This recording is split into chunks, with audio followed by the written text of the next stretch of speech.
Imagine popping the hood because your engine is running rough. Maybe it is smoking like a chimney, or it just refuses to start, and you see the code P2288 staring back at you. This code stands for Injector Control Pressure Too High. Now, when we talk about high pressure in fuel systems, we are talking about thousands of PSI. So this is not something to take lightly, because excessive pressure can cause what we call catastrophic damage. This code is super common on diesel engines. Think Ford Power Strokes, BMWs, or Range Rover.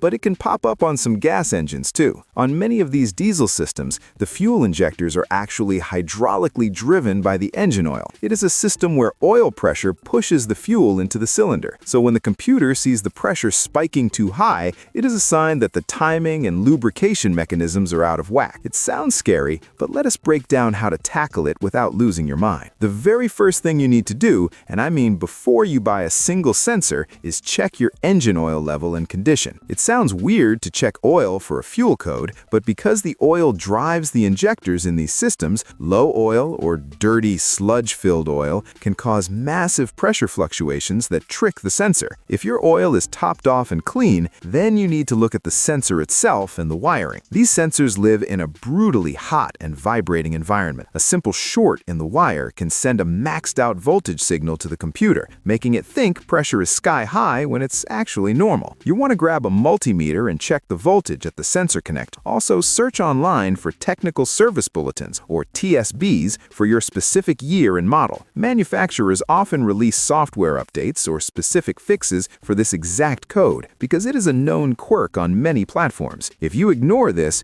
you're risking blown seals or cracked injectors. So check that oil, inspect those wires, and make sure your computer is not just seeing a ghost signal. It's a severe code, but a methodical approach can often track it down to a bad connection or maintenance issue rather than a blown engine.